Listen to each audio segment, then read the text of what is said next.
এটা মধ্যবিত্ত পৰিয়ালৰ ড্ৰয়িং ৰুমৰ এখন ফটো। এই ফটোখনে হ'ল প্ৰতিটো বানপীড়িত পৰিয়ালৰ প্ৰকৃত ফটো। মই আপোনালোকক এই ফটোখন এইকাৰণে দেখুৱাইছো, এই ফটোখন মই অকণমান কৈ দিছো। এই ফটোখনত এই বিছনাখন কমপ্লিটলি বোকাৰে পোত খাই গৈছে। ইয়াৰ টেবুলখন, ইয়াৰ ওপৰৰ আইনাখন ক'ৰবাত গুচি গ'ল। এইটো তেওঁলোকৰ ঘৰত থকা গডৰেজ বা আলমিৰা। গডৰেজ কোম্পানীৰ লয় কাৰণে মানুহে গডৰেজ বুলিয়ে কয়। গডৰেজ বা আলমিৰা, আৰু এইটো হ'ল তেওঁলোকৰ কমপ্লিট ঘৰটোৰ ধ্বংসাৱশেষ। মই এই ফটোখন অসমৰ মুখ্যমন্ত্ৰীক এবাৰ চাবলৈ অনুৰোধ কৰিছো। মই এই ফটোখন অসমৰ প্ৰত্যেকজন মন্ত্ৰীক এবাৰ হৃদয়ত ভৰাই ল'বৰ কাৰণে অনুৰোধ কৰিছো। মই এই ফটোখন অলপ পাছত অসমৰ মুখ্যমন্ত্ৰীলৈ হোৱাটছএপত পঠিয়াই দিম, আৰু মই আশা কৰিম অসমৰ মুখ্যমন্ত্ৰীয়ে এই ফটোখন ভাৰতবৰ্ষৰ প্ৰধানমন্ত্ৰীলৈ পঠিয়াই দিব। তাৰমানে বানপীড়িত মানুহৰ অৱস্থা প্ৰকৃত কেনেকুৱা? প্লিজ কথা পাতি নাথাকিব না, দিগদাৰ পাইছো।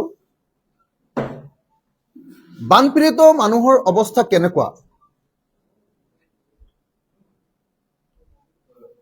এই ফটোখনে আমাৰ মধ্যবিত্ত শ্ৰেণীটোৰ প্ৰকৃত অৱস্থাৰ উমান দিয়ে। যি এই ফটোখন দেখা নাই, যি এই ফটোখনৰ প্ৰকৃত দৃশ্যটো উপলব্ধি কৰিব পৰা নাই, তেওঁহে কেৱল ক'ব যে বানপীড়িত পৰিয়ালবিলাকক আমি এককালীনভাৱে 15,000 টকা দিম।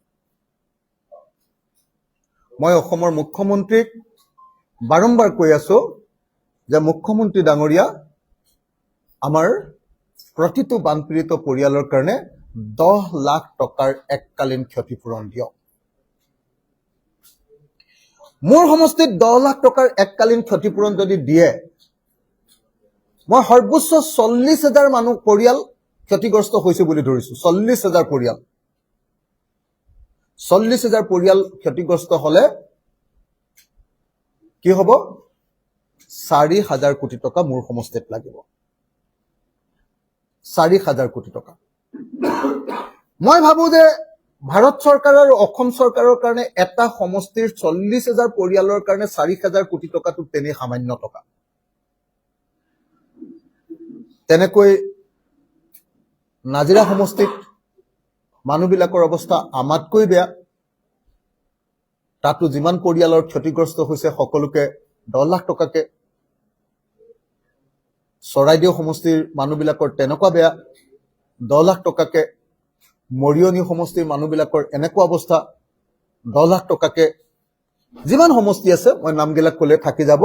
চৰাইদেউ জিলা, শিৱসাগৰ জিলা আৰু যোৰহাট জিলাৰ প্ৰত্যেকটো ক্ষতিগ্ৰস্ত পৰিয়ালক প্ৰকৃত ছবিখনে হ'ল এইখন, আৰু এইখন ছবি মই অসমৰ মুখ্যমন্ত্ৰীৰ হৃদয়ত আঁকি ল'বৰ কাৰণে অনুৰোধ জনাইছো।